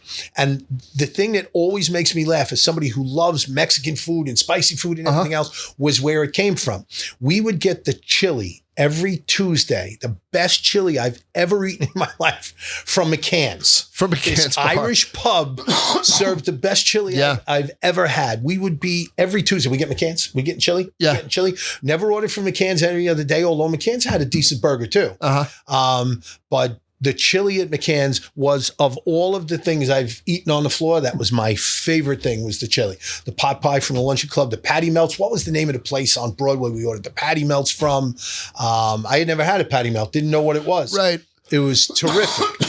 Patty melts aren't as popular here in New York City. More so in diners, you would see them, right? And basically, it's almost like your favorite thing, your grilled cheese, but you're whacking a burger in there. So for traditional New Yorkers growing up in and around the boroughs, wasn't a big patty melt guy until we sort of got over there. There were also things that we started since. Yeah, I don't think I've had one since, to be honest with you. I'd rather just a burger. We were at the Gotham Burger Social Club yesterday, Ian and I, filming some content there. And these smash burger things, I'm coming around on them, man. I mean, I'm a big pub burger. Smash burger or pub burger, Eddie? What do you rather, those thin ones smashed out or a nice pub burger? I have to tell you, I like a nice pub burger, and a really good pub burger, like the ones, Pippin's Pub. Say it. There it is. We're going to go to it. I can't fucking wait. Burger this thick, that's fantastic. I love them. However, I am coming around on the smash burgers too. Yeah. I was told, so we play our football games. Our high school plays our football games out on Flatbush Avenue. We have a beautiful school, gorgeous venue, but we don't have any real estate whatsoever. No. So we rent a field that our soccer, lacrosse, football teams play out on Flatbush Avenue, the big complex. So obviously when you're driving home, you're passing L&B Pizza. You're on the belt, passing L&B Pizza. You're passing Roland Roaster. Randazzo's, Brendan Carr. Yes, Yeah. I'd rather go to Brendan and Carr, but that's a significant ride in. And I've been on my feet on AstroTurf now for 4 hours. Roland Roaster, I can call ahead, get it, go in, get the bag, and get back in the car. So I'll go to Roland Roaster. And I was tipped off recently that Roland Roaster has a smash burger. I've tried it. It's very good. Really? So I'm coming around on a smash burger, but there is nothing like that Pippin's burger that is this thick. We're going to get into it right now. The saloon sauce on it or the cheddar. And that's the other thing that people don't know. My kids all the time will say to me, how does Uncle Steve get the cheddar on a burger? How does Uncle Tone do that? So where most places will have the thick slice of cheddar, and then they'll put it on a burger, and it's delicious. Pippin's has a tub of cheddar cheese. Oh, do they? Scoop it out on top like this until it melts and drips all over everything. Oh, the cheddar burger's terrific. If you're in Bay Ridge, Brooklyn, there are a couple of places where you want to grab a burger. I used to go to Skinflint's quite a bit just because they did their burgers on English muffins. Terrific burger. And I kind of just liked it. But Pippin's was walking distance. I lived on 101st Street and 4th Avenue. There was an Italian restaurant called 101. I was on the top floor of that building. And 101 was almost like a club at night. I would make sure I'd go down and walk my English bulldogs at like 2 o'clock in the morning because the drunk girls would be coming out with their tits out and bend over to pet my dog. That was my thing. So, but you'd go to, and it was the first place I'd live with my wife to be. My future wife. And my current wife, she was my future wife at the time, and my only wife, I should put that out there. And Pippin's was walking distance, and I stopped going to Skinflint's because I love Pippin's so much. And so when I had Rico on a couple of weeks ago, and he said that it was part of his family, that's one of the reasons why I was like, I got to get you in here. I didn't go to Chadwick's quite as often. My brother lives around the corner from Chadwick's now. My brother and his wife and his 3 wonderful kids are in Bay Ridge, right around the corner from like Brooklyn Roots and Chadwick's over there in Bay Ridge. Yeah. And how old are his kids, by the way? So ready for high school? So they're not yet. So St. Pat's, the 2 of them go to St. Pat's. Where I went to school. Oh, really? You went to St. Pat's? Yeah. So Mac and Maeve go to St. Pat's. Amelia's not there yet. And then my sister-in-law works in St. Pat's. She works in the administration there in St. Pat's. A great Catholic school. Yes, I go to card party there a couple times. They're doing very well too in an era where not every Catholic school is doing well. St. Pat's is doing very well. And that's another good thing. The block has escaped me. I think he's on 84th Street. I can go and pick up my niece Maeve. I did it for, I think I had missed her birthday. So I had taken her, just she and I, and we'd walked down over to Brooklyn Roots. We had a beautiful meal together, then walked up to Carvel's. Yeah. It's just still that neighborhood where if you think you're going to run out of food places to review, if you're me, just go to fucking Bay Ridge. Just go to Queens. Just go to Staten Island. There's so much here. We're so fucking spoiled. By the way, speaking of Queens, right? So Rico didn't have the name of the place. It was Zoom Stomptish. Yeah, it had absolutely to have been Zoom Stomptish. So Zoom Stomptish. I think that's Ridgewood, maybe in Queens. Is that the neighborhood? I don't know Queens I go there when we're going to Christ the King High School. So Christ the King High School's in Middle Village. So I don't know where Zoom is either, but Brooklyn is connected to Queens. There is no fucking river divided. We're all on Long Island. We're all part of Long Island. Long Island, Queens, and Brooklyn is all on Long Island. And Costi was the first. Mark Costello will be the first to tell me that I'm from Long Island because I grew up in Brooklyn. And so I know more, being in Brooklyn, I know more about Staten Island, Manhattan Island, the Bronx. I know more about that than I know about my neighbor to the east. I don't know much about Queens, but I do know Zoom Stomptish because we used to go quite a bit. So tough to navigate. It's like London. You know, it really is. You got 125th Street, then 125th Avenue, then 125th Boulevard. It's fucking crazy. It's really by sight. I had a friend one time who his son was dating a girl, and she was going to go home from Staten Island, and she lived in Middle Village. And he was like, I can't, it was Sunday night. I know the neighborhoods that she's going to be going under on the train. I'm going to drive her home. So she was 15. She didn't know really where she was, where she lived. And I remember saying to her, do you live anywhere near a boys' Catholic high school? That's right. You know? And she said, yeah, I live near Christ the King. Okay, if I get you to Christ the King, can you get home? Because, you know, all of the times that we've been there for games and athletic events and things like that. So I can find that. But other than that, if you not near a high school in Queens, I'm lost. Yeah. Zoom's was the first place I went to, by the way, Ed, where I walked in there to have a meal and a regular walked in and said, and they took his stein down and filled his stein up. I forgot about the steins. He drank out of the ones with the caps on them too. You know, the big pewter or whatever caps. Right. Ian's here. They take him down, pour him a fucking Hefeweizen or whatever the hell you're doing. He'd have his beer. Maybe they bring out a little bit of something, or he'd have a full meal at the bar. And then when he's done, there you go, Gladys. She'd wash it off, put it back up there. Yeah, that's the decor in the place. It's a really nice place. Fucking wonderful. It's very much a joint. Very much exactly a joint. Where Frank's, that gave Jack his glasses, was a little bit too fancy. Zoom's is a joint.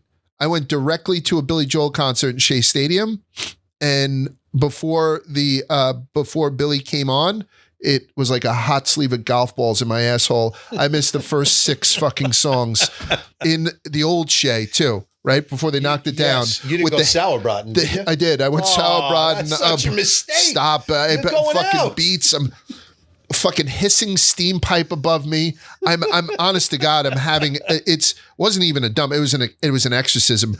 And the fucking cracks in the doors at the old Shea, I don't even know why they put doors on them.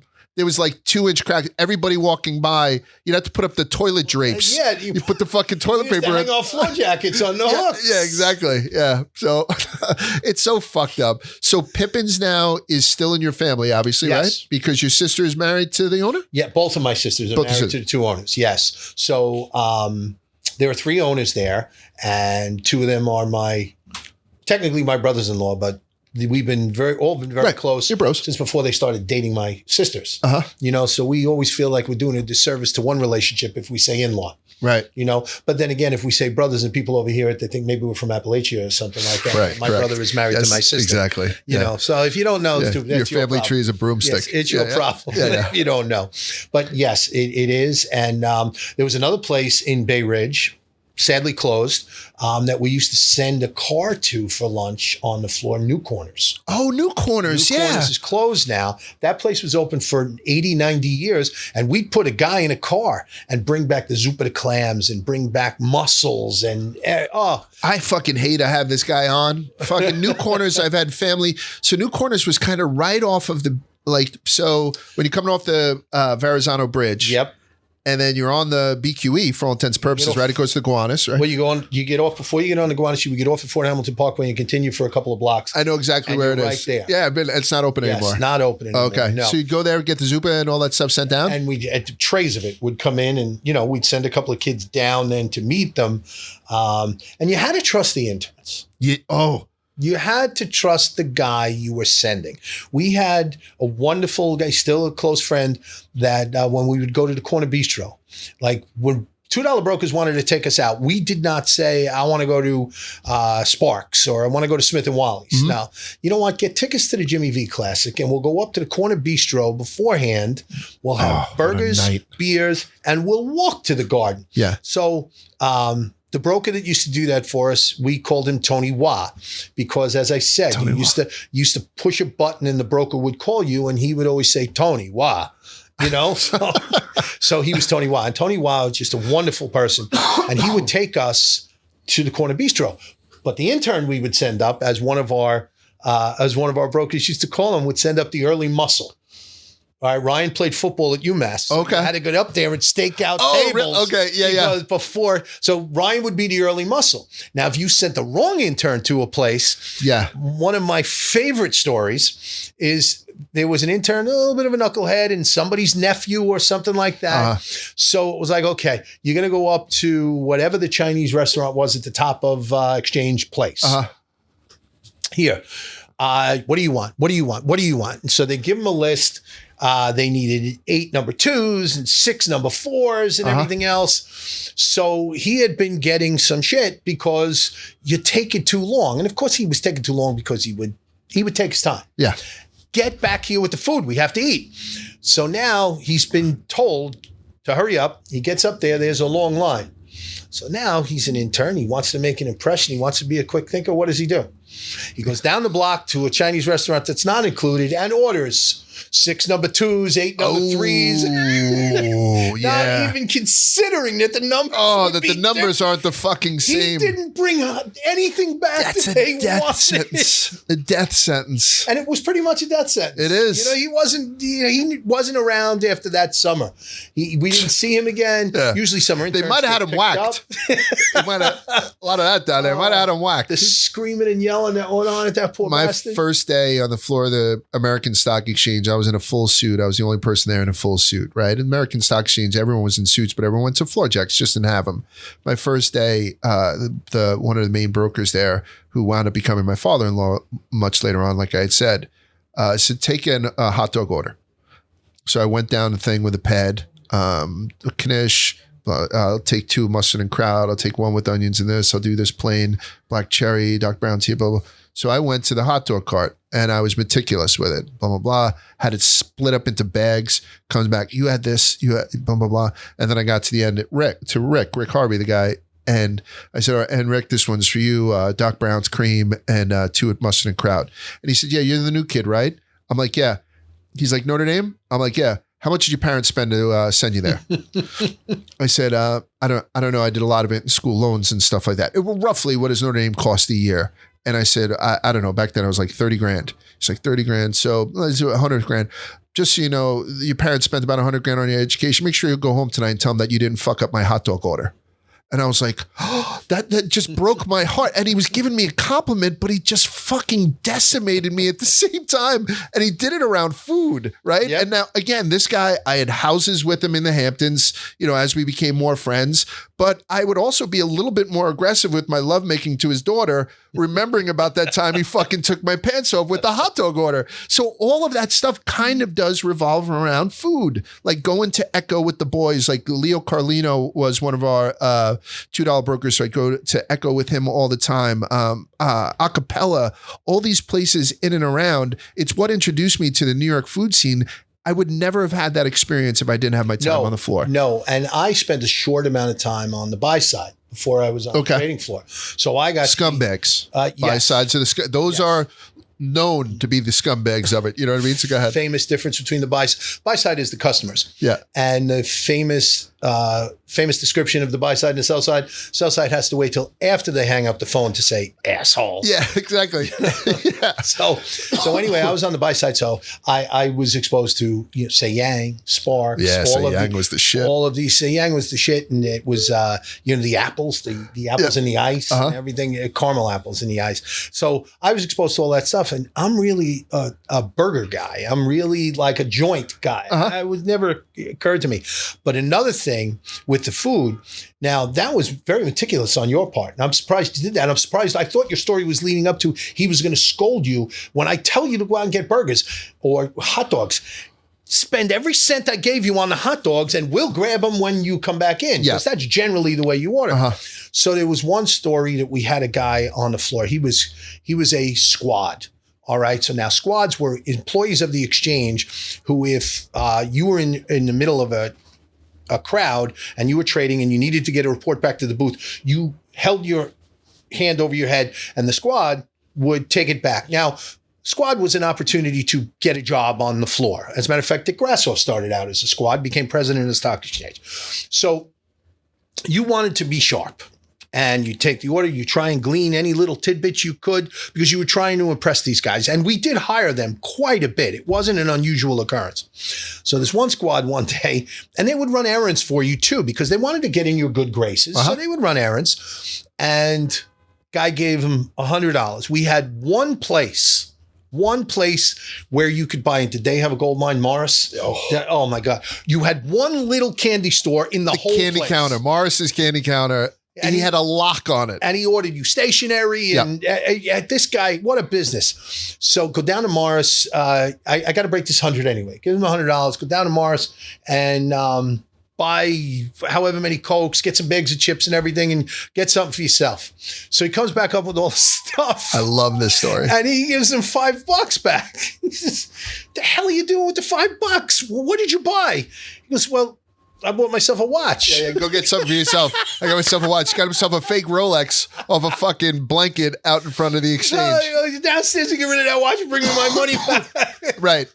So you had to sort, those guys kind of sorted themselves out. And then you'd go and you send this kid, can you get me a box of upticks? And every construction thing has it. Can you give me a bucket of steam? Like that type of thing. Get me the keys to the clearinghouse or a box of upticks for the two things. And everyone knew you'd have a fresh faced kid like Ian come down. He'd be like, what can I do for you? I'd be like, well, I need a fresh. So an uptick is if the last sale was a half and you trade something at 5/8, that's higher. So that's an uptick. It was also important because now you could execute a short sale on that. So because you couldn't sell short, you couldn't sell short on a direct downtick, right? So you could do it on a plus tick or a 0 plus tick. So a plus tick doesn't exist. It's just something. It's like an idea. So there's no physical plus ticks, and these kids would know it. And also there's clearinghouses. So if you were clearing your trades, you'd have to do it through a clearinghouse. Oh, I clear through Newburgh or Berman. But there wasn't actually a clearinghouse anywhere. So you would send the kids for either box upticks or the fucking keys to the clearinghouse. So a kid would come into my booth and be like, hey, excuse me, Mr. Large, they'd see on your fucking thing. Somebody sent me to you. Do you have a box of upticks? I'd be like, you know what? I just got through with mine. You know who has some? Eddie Mayrose. Go over to booth, whatever, and Eddie. And then you'd go over to Eddie and Eddie'd be like, fucking upticks. I think I'd given him to Slats. And then he sent him over to Slats. And then somebody'd be like, fuck, they're all on the American Stock Exchange. They'd send these kids up, and then the American Stock Exchange would send them upstairs, and these poor fucking idiots would walk around, and I mean idiot in the nicest way again, and you couldn't do that nowadays. I just don't feel like you can do it. Maybe here, Barstool. In fairness, we had our own language. Yeah. So it wouldn't occur to them that this wasn't a real thing when you said it. Yeah. There was some, like, for instance, you would say to somebody, I don't know. You going out tonight? Size. What does that mean? I'm going out. What does size. that mean to a normal human being? Size. What size? I didn't ask you what jacket you were wearing. What size are you talking about? Size meant I have size to do. I have a lot. I have a big order. I have a lot of stock to sell or buy. I have size to do. So size meant something on the floor. But if you're new on the floor, what the hell does size mean? Yeah. And same thing. Like, hey, you want a cheeseburger? Yeah, take a report. And he'd be like, what the fuck does that mean? Yeah. Does that mean extra onions? I really don't fucking know. When you mentioned Pippin's, one of the other institutions for me in Bay Ridge, Brooklyn, when I lived there, and I haven't been in years, geez, I hope it's still open, is Embers. Is Embers still around? Embers is not still open. Okay. It was open for a long time. There is a steakhouse there now. I don't know the name of it, but it was taken over. But Embers just retired. They didn't close. They got out of the business. They operated at a high level, and I always felt like that was a steakhouse that still maintained its joint status. Like, because it was tight in there. Yeah. And the potato pie, they used to do the potato pies. It was a very, very good steakhouse. Plus, the reason it was a really good steakhouse was that the guy who owned the restaurant also and originally owned the butcher shop that was right next door. Okay. So, it was very easy. He was his own purveyor, I guess, and he really had good cuts of meat in there. So Embers was very good.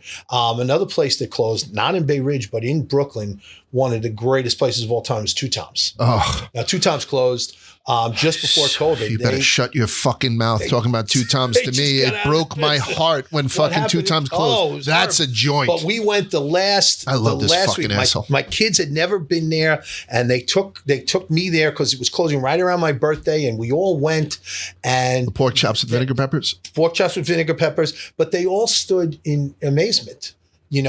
The waiter would come over and, can I get a beer? Sure. They're right over there. Yeah. And you go and open the fridge and you take your beer out. And the thing that's great, I don't know what their accountant ever did with them.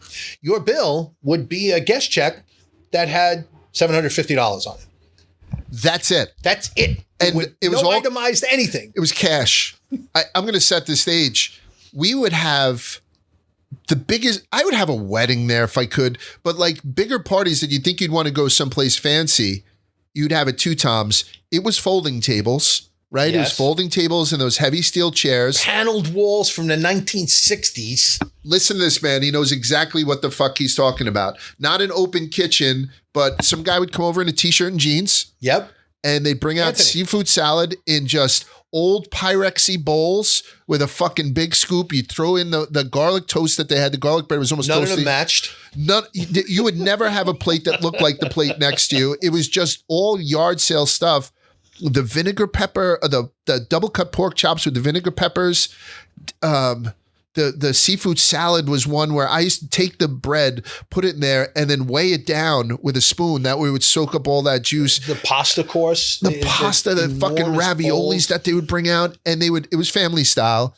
And it really felt like you were eating in fucking Don Corleone's basement. And it was a family place. Yeah. The mother cooked. The son was the waiter. Yeah, he's a short, fat guy, right? Then the dad would clean up. Yeah. And then they would have other staff come in, but those were the main staff. So this was now they're going out of business, so their reservations went through the roof. I think Rico made the reservation, and we went, and there were 10 of us, and we got the bill after they had eaten. Now, none of my family had been there before, right, except me, and they had eaten and had as much as they had to drink. Carafes of wine just kept coming out from the fridge. You can bring out cold red wine. Yes, please sign me up. And the bill was $900. It was $90 a person. They were like, "Is this it? Is this the bar?" Like, what is it? No, that's the whole bill. And everyone brought home fucking containers, right? Like you would order this stuff. Oh, the baked clams there. So the baked clams would come out like in 2 dozens at a clip, and you would just kill yourself at the beginning. And they just kept bringing out just chops and veal parms and you would be amazed to look into the kitchen and say, how are they getting all of this food out? Yeah. They had 2 ovens. Yeah. But it really was, your grandmother's kitchen. It was crazy. Unbelievable what they did in that place. It was a great restaurant. And I don't know why it didn't survive. First of all, it was a cash business, so they probably didn't survive because they didn't pay taxes for decades. They closed. Okay. No, he retired. Okay, his good. Timing was perfect because they owned the building, and his timing was perfect because he closed 2 months before COVID hit. Oh, wow. He was out of the business. I just assumed they didn't make it through. No. When I say, oh, good, I want that place to be back. I don't know if that's the one place. I want Echo to be back, but I would love to see Two Toms back as well. Yeah, COVID didn't close then. They retired and left. I still follow him on social media. They still put up the occasional post. Where's a joint that you would send somebody to who is like, hey, listen, Eddie, I just listened to you on You Got to Try This. And outside of Large, interrupting you every 5 minutes because he got excited. I really would like to go to a couple of joints that maybe you go to now. Be it in Brooklyn, be it in Staten Island. Is there a joint that the people that are listening to You Got to Try This got to try? Well, I haven't. I grew up in Brooklyn, right? And we mentioned Pippin's is a great place. Skinflint's is a great place. Get a burger in Pippin's. All these places, yes. But I haven't really given any respect to my home now, my home borough. There are tremendous places on Staten Island. Places that I really like. There's a place. I do community theater. My son does community. One of my sons does community theater, and he does. We've done it down by the ferry. There's a place there called The Basement, a joint through and through. Really? It's right up from the ferry terminal. It's a walk from the ferry. As a matter of fact, The Basement is really good. And if you want pizza, now I play golf with 2 of my high school classmates every couple of weeks during the summer. And our course in New Jersey had an outing last week, so we played at South Shore on Staten Island. I live on the North Shore, so the South Shore restaurants and everything I'm not that privy to them. Right. So we ate in a pizza joint called Mayrose that was phenomenal. I don't know it. The house grandma pie, the house Sicilian pie, I should say, not a grandma pie. The house Sicilian pie, which was suggested to us by the waitress, was incredible. The place we used to go on the South Shore that has moved is Reggiano's. Okay. But if you're on the North Shore, my 2 go-to places on the North Shore, Danino's, which I know you know. Yes. Danino's is just a phenomenal place. And there's a smaller place, absolutely a joint, a family place called Jimmy Mac's. It's in a little town on Staten Island called Westerly. Jimmy McCarthy. No. I remember not Jimmy. Yes, of course. Yeah. But Jimmy Mac's, we lived on Jones Street, a couple blocks away. Chicken. And I have to make the Jones Street chicken. He got the ingredients I was pretty impressed how he remembered the ingredients because I kind of grabbed them off the shelves and made them. Right. But we used to take the kids there on Friday nights. He had coloring books in there and everything else. And now the place has expanded. He hires nothing but local neighborhood high school kids. He hired all of the people that work in their neighborhood. The pizza is phenomenal. He's got a great bar atmosphere. It's called Jimmy Max, M-A-X. And it's our go-to place. It's phenomenal. As a matter of fact, can I mention your name and get a couple bucks off? Maybe, because I'm doing a show with the guy now too. But Portnoy did a review there. Oh, okay. If you want to look that up. Portnoy did a review. Did he? Okay. I think he did very well. As a matter of fact, there was a guy that showed up and Dave went around to the guy's house. He said, my wife's not going to believe, will you come around the block to my house? And Dave went around and met this guy's wife, this young guy that was there. But Jimmy Max and Donito's on my side of they're the go-to places for me. What food do you wish, and I think you've mentioned a couple of them, but I mentioned this kind of generically with people who come in here. Is there a dish that you wish you can get back? One that, and like right now, it's the double cup pork chops and vinegar peppers from Two Toms. I'll never have them again, even though they can be recreated in other places. But what's a dish from Eddie Mayrose's past that for some reason he probably won't be able to, but he wishes that he could just get back? When my father first made it, my father is the guy we talked about. The hardworking guy who made it on Wall Street and took a while to get his break, but got his big break on Wall Street. And in the process now, there are 4 kids in my family, and we kind of grew up. My sister and I remember the really tough days when my dad was working 2 jobs and everything else. Right. He never frightened by a day of work ever. And made the right connections. Brilliant guy. He likes to tell you how lucky he was on Wall Street and everything else because he wasn't that smart a guy. My father's a brilliant guy. Right. And so as he was starting to make it, there was a restaurant in our neighborhood. It's Hunter's Ale House now. Oh, I know Hunter's, so it was called the Hofbrau. Right across from the car wash, right? Yes, Not too far from St. Pat's. No, not at all. You can walk there from St. Pat's. It's called the Hofbrau. And we would go in there, and now we're going out to dinner maybe once a week. My father's starting to make it, Yeah. And he's very proud, the most generous man you ever met in your life. So he wants to share. Let's go out to dinner. No, don't cook. Let's go out to dinner.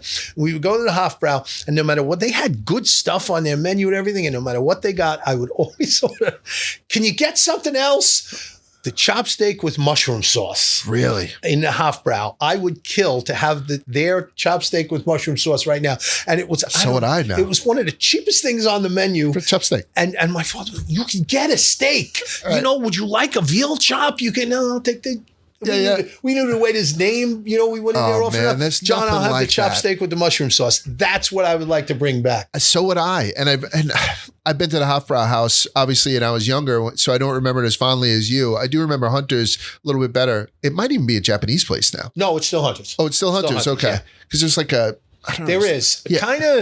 Kind of weirdly like around the corner, but next door or side. It's kind of strange corner. It's fucking weird. Yeah. Being able to deep dive like this with you.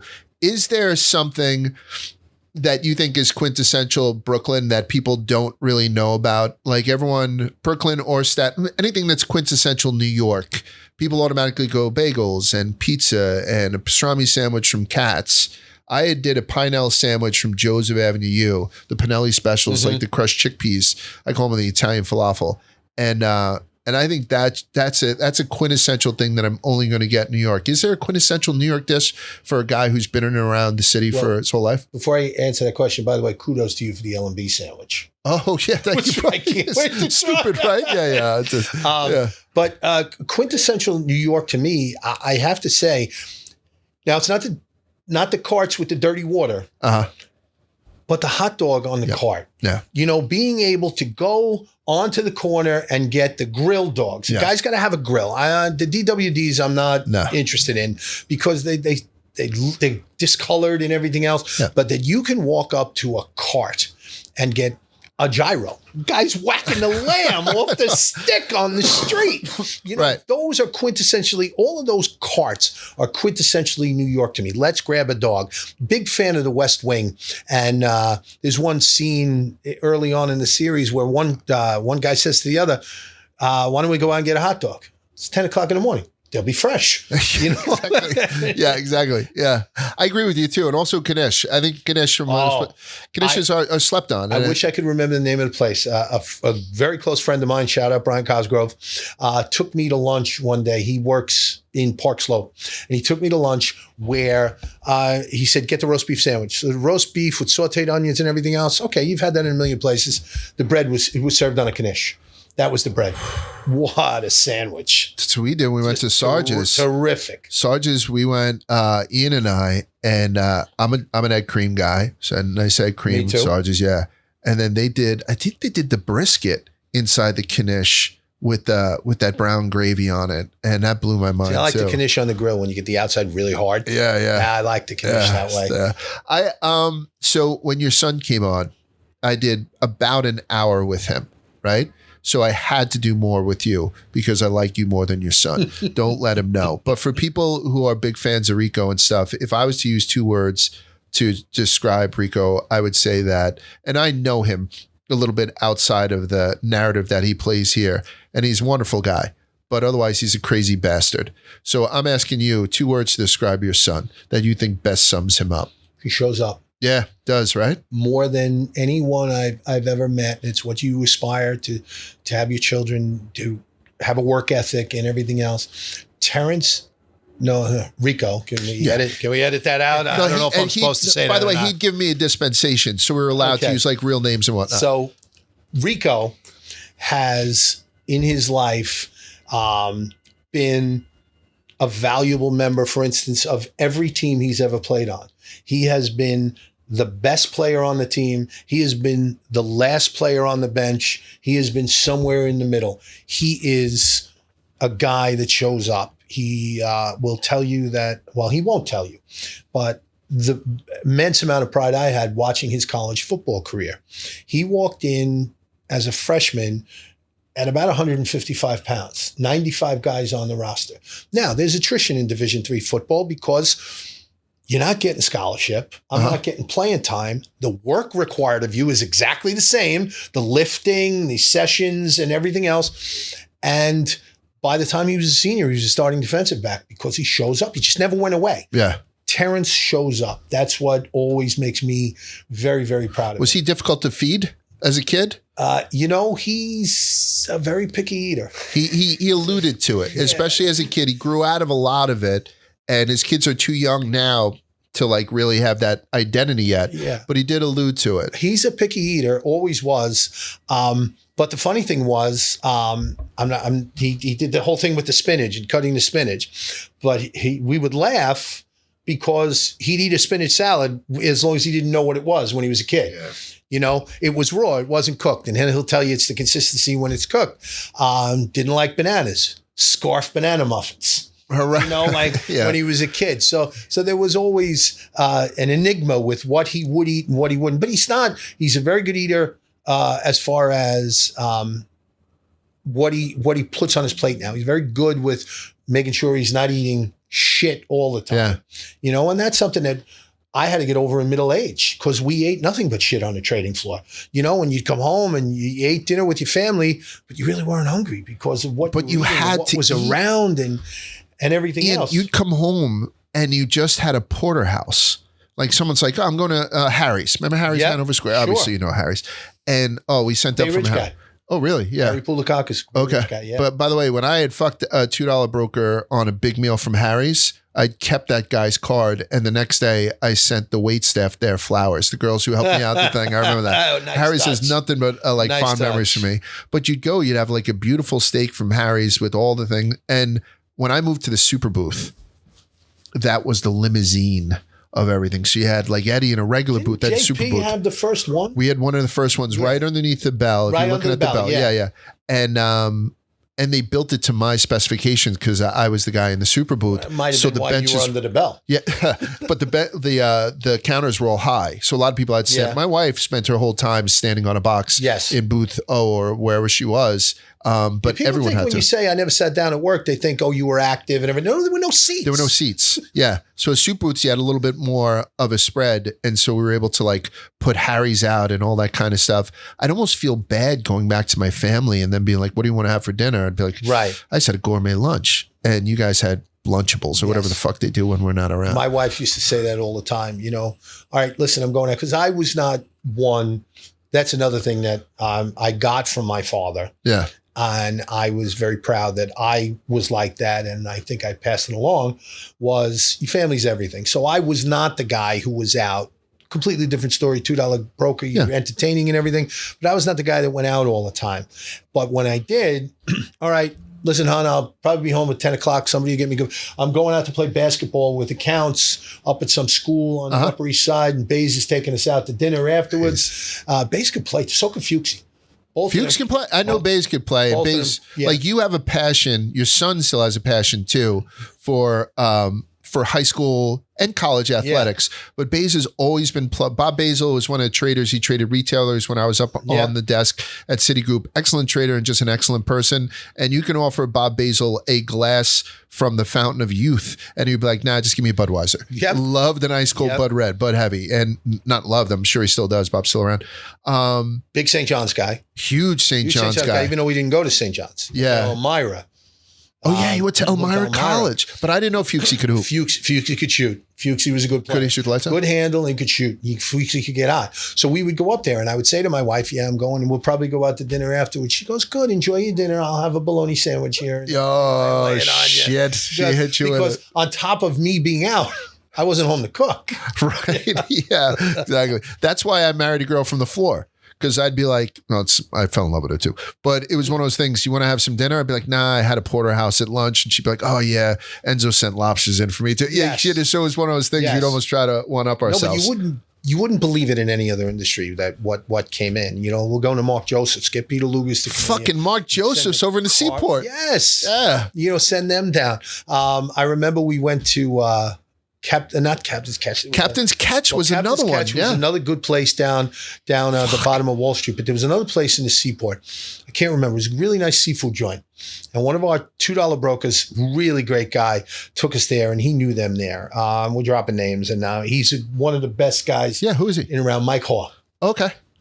So Mike takes us there, and one of the guys that's with us, we're in the place, and over the little hallway going into the bathroom is a flag from a yacht, the Honey Fitz, which was JFK's yacht. Was his father's yacht. The name of it was the Honey Fitz. We're with a guy named Fitz, right? Who's as big as you are. So he's like, I want that. Now, Timmy was a crazy guy. And Mike, this is Mike's place. This is his spot. Timmy, no, Fitz, no, you can't do that. No, absolutely not. So saying absolutely not meant you have to do it. Gotta. So he's going into the bed. All right, I'm not, let's a half hour go by or whatever. Now we're getting ready to leave. Mike's calling cars. And Timmy, I got to go in and go to the bathroom. He's 6'4", up, rip, down, into the front of the pants, out into the car, and he's gone. Infants. So Mike, being the host and being a gentleman and a great host, he was also a great $2 broker, is standing out in front, making sure we all get in our cars. He's going to take the last car. Right. And out comes the owner. We're all gone. What the hell? Oh, really? He came in. He was also a guy who was very even-tempered, he was just a wonderful person. He came in with murder in his eyes the next morning. Still JFK's flag. And we got it back. Yeah. Because he knew he wasn't keeping it. He just took it to stick it to Mike. And we took it and we brought it back the next day. There's a rainbow trout that's hanging above my mantle in my house. And I've never fished. And I was drunk with Johnny Davis we took out Echo Fin, I believe, in Boston at a place. And it was raining out, so we had raincoats. I'll be right back. I have to use the men's room on the way out. And above the urinal in the men's room, they stupidly held. So I rip it off the fucking thing. It's plastered in. When I say these guys are infants, it's because I'm a fucking newborn. Yep. Into my thing. I come out. He's like, you ready to go? I'm like, yeah. And I open up my jacket. And we both fall down laughing in the rain. And then the next morning, I'm taking the Vomit Comet back to New York, the 5 a.m. flight. And I wake up in bed at 3:30 with this fish next to me, wide mouth. I didn't put anything in it. And I had to put it through the metal detector, put it in the fucking overhead, bring it to the thing, and I've never lost. More trouble than it was worth. That's my Honey Fitz fucking flag, though. You know what I mean? So everybody does it because we're all fucking infants. Yes. And you want to come on every week and we'll just do like a quick hour? Is that cool? Here's the thing. Go ahead. This is wonderful for me because I miss the floor so much. Yeah. I love what I'm doing now because this was my high school. And at Severian, we have 40 alums on staff. Place gets in your soul. So to be able to kind of pay it forward to the students we have now, who I see myself in, boys and girls, is very important. But I can't tell you how much I miss the floor. Yeah. People look at me like I'm crazy. I miss putting a suit on every day. I don't like that I don't put on a suit every day. It took me a while. And when they told us to take our ball and go home, I was very fortunate to land where I am. Incredibly fortunate. And I know guys that have horror stories about where they had to go and 100%. You got to feed your family and everything else. I'm blessed to have landed where I am. Multiple six figures? No, that's not happening anymore. But you know what? There are things that you can't put a dollar value on. I'm happy to wake up every morning. I've been able to do, I'm a freelance sports writer for the Staten Island Advance. I didn't know that. I cover high school sports. I write the occasional feature. So I'm blessed to be healthy and doing what I'm doing. But God, do I miss the trading floor. I called up Guy Corcoran last night. I had him on speakerphone. I spoke to Mark in my car. I spoke to Slats in my car. I never got a chance to talk to Tommy Ferrigno. I'm calling all these guys to talk to them about you.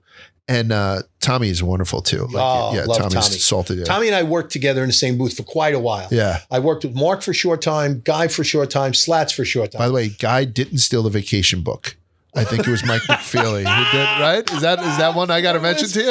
I always knew it was McFeely. Yeah. But even my wife was in the next room and she, because I was doing stuff, she came over and sat and we just start throwing out names because Teddy Kozlowski, and I know he was, God bless his soul, he was tough. And I worked with Teddy at two places, Bobby Patrizzo, right? Like, remember Triz on the fucking thing? Triz was awesome. All these guys, you could start, and I didn't know Shem. I didn't know a lot of these guys, but all of a sudden somebody's like, and then he gave it to Red Hot. And I'm like, holy shit, I remember Red Hot. Yes. Rooster, Clammy, all these guys. Everybody had a nickname. That's why we could. That's why I'm large. Could have this conversation. I was Skippy. Yeah. So now they good for them not saying it. Yeah. But Slats and I were hired at Smith Barney at the same time. So Bays thought it was a good idea. We had one other clerk. I can't remember who it was. Let's get everybody together. We'll put in face to the name. Let's take you guys out to dinner. So one guy who remains a very close friend of mine, a very dear friend, Mike Driscoll, Duke. Yeah, the Duke. So the Duke was late to the dinner. I don't know what he had. He had something going on with a client. So he was late to the dinner. So I'm sitting there and I get up to go to the bathroom. This is Mike Driscoll. You call me Duke. Okay. Hey, Duke, how you doing? I get up to go to the bathroom. And when I come back, a nickname was born. Doesn't he look like the kid that lived next to Alex Keaton in on Family Ties? Yeah, Skippy. What was that kid's name? Skippy. So I became Skippy. Being a floor guy, I was like, okay, that's not so self-stop order. That's not so bad, Skippy, because there was a guy on the trading floor who I loved. And he was one of my go-to $2 guys, Bobby McGilvery. Bobby McGilvery, yeah. Bobby McGilvery from a long time ago had on his face. Had a spider web scar around his face because he had been in a auto accident that was not his fault. And his face went through the windshield of his Volkswagen Bug. So being the kind-hearted people we were on the floor, Bobby was Volkswagen face. Yeah, he's Volkswagen. So now Skippy, compared to Volkswagen face, Skippy was a home run. I'll take Skippy. I will embrace large because there's a lot of fat mics. There's a lot of, we had a squad, Puerto Rican kid, and he had a wart in the middle of his head that was pretty predominant. Yeah. And they were like, go use that one, bullet. And it looked like a fucking bullet. Like he could have took his glasses off and rested him on the thing. And the kid was forever known as Bullet. I don't even know if he knew why. But all right, so we can go on for days. Quick Tommy Ferrigno story. Go, please. So Tommy. Yeah. Quick Tommy Ferrigno story. And it ties in the vacation book. Yeah. So I was working with Steve Miles. There were no Google Docs. There were no fucking ways to find out. So the vacation book on the floor of the stock exchange was it was the Constitution. You couldn't fucking move it. You put your name in and nobody could fucking write over your name or do that. No. So you can argue with people and get it straight, but that was the only written record of who had to be in and who was out on any given day. The vacation book was sacrosanct. So now I work for the guy who's running the floor. So I am the de facto keeper of the vacation book. So Tommy comes out. I'm in the main room now. Tommy comes out from the blue room, and Tommy had not long before this married a beautiful, beautiful girl who was Jewish. Yeah. Twins. So Tommy comes out and says, Skip, I need to take vacation. One of the days, I need to take Rosh Hashanah. So I look, we had only one Jewish guy that worked with us. We were kind of a small outfit. And I said, Chuck's already got Rosh Hashanah and whoever else was out that week. So you couldn't have more than 2 guys out. So you can't have, I said to Tommy, Yom Kippur's open. Tommy's a big guy. Yom Kippur's open. And Tommy goes, oh, fuck that. That's the day they fast. Tommy. Yeah. Tommy would fucking plan. That's classic Ferrigno. Huge Notre Dame guy. Still does the fucking tailgates and stuff. I'm starting to go down a fucking rabbit hole. By the way, we're already at the bottom of the rabbit hole, but I think there's a lot more that we can do. This is a pleasure. It's a pleasure to sit down and shoot the shit. For me too. Congratulations to you for what you've done. Thanks. Post-exchange as well, post-Wall Street. Thanks. I appreciate that. A little bit of a reinvention. Terrific writer. I love clever. Your stuff is very clever. Take a Report was the ultimate. People will never know, but you definitely parlayed that, and good for you. Thanks. I really appreciate that. And so next week we're going to have somebody else's dad here. We're just doing dads now from now on. You got to try this with Large and Pop. But I really do appreciate you coming in, Eddie. And I hope that we get to see you again more often than not. You know what I mean? You're invited back anytime. If you have anything to talk about, particularly with food. And I'm sorry if we went on tangents about Wall Street, but what the fuck did you expect, Ian? Did you expect anything but this, asshole? Yeah. So this is Rico's dad. And this is me, Large. That's Ian for You Gotta Try This. Leave 5-star reviews and questions in the comments wherever you do leave your reviews. And we will talk to you next week on You Gotta Try This. I'm glad I tried this. Yeah, absolutely. Thanks, Eddie.